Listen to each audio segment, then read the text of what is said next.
Hey guys, I'm Stacey Alfano, beauty and special effects makeup artist. Today I'm going to show you guys how to create an action pop art character. Take a look. Alright, so first thing I'm going to do is wet down his hair with some water and a comb. And I'm going to slick this all the way to the side to make sure it's really nice and flat on his head. I add some gel, some hairspray. I make sure that his hair is going absolutely nowhere with all of this product. I even add some clips in to give it a nice wave. So here the next thing I'm going to do is take a really nice contour color, and I'm just going to outline his face where the shadow is going to go. And this is just lightly putting it on, and then I'm going to go back with a darker shade in a second. So add this around the perimeter of his face, on his nose, under his eye, on top of his eye. I am using an Archer inspired photo to kind of mimic the shadows a little bit. And here I'm going in with a lighter foundation than his skin tone because I want this to be really contrasting against the shade I put on before. Adding that everywhere else that I didn't have the contour. On top of his eye, his forehead, and here I am just adding a little shadow in the middle of his forehead for a wrinkle. And I just go back and I keep going back just to perfect that line because I want these to be really crisp and not blended. Adding some powder here, and then I'm going to be going in with my black paint. So the black paint that I am using for his eyebrows, for everywhere all over his face, is a Wolf paint. And these are water-based paints. These are really safe on eyes, all over the skin. They breathe easy. They also wash off really well. So I'm going to just add that on the cheek, and then I am going to fill in his entire beard with this.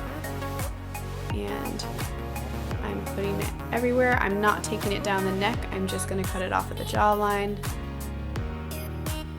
And I'm going to go on his chin, on his mustache, and fill that all in.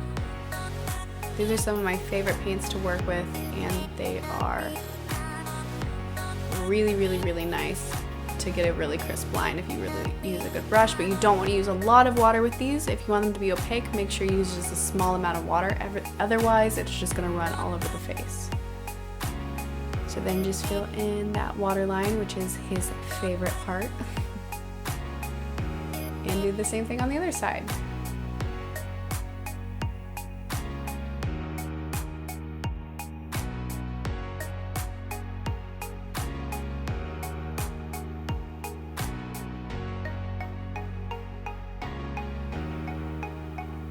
So here I'm just going to take a little more detail on the nose before I start on the rest of the beard again.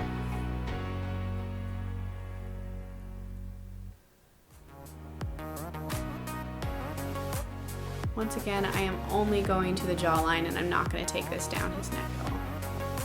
I want this to cut off so his face looks super animated, and it pops from the rest of his body. Also, don't forget the ears, because the ears are super important. Otherwise, that would look really funny without the ears being done.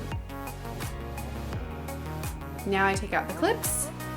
I add a little black on his lips, and then now I'm going to fill in all of his hair with this black, which is the really good thing about this because the paint can go in his hair and it'll just wash off with some shampoo. Note this is rather time consuming, but it is totally worth it in the end. Also, he's blonde, so I wanted this to make contrast because otherwise it would have just really blended in with the neutral skin tone colors on his face. I'm filling all of this in, going back in with one more contour again to make it pop. More highlight, and then I take a white paint and I add that, just some streaks through his hair.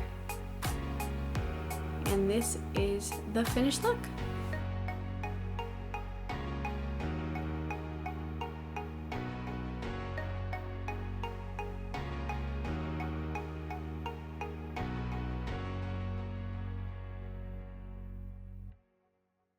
Alright, so now that you guys are just ready to pop out of a comic book, be sure to follow us on Instagram at Gas Mask Magazine, and we'll see you next time.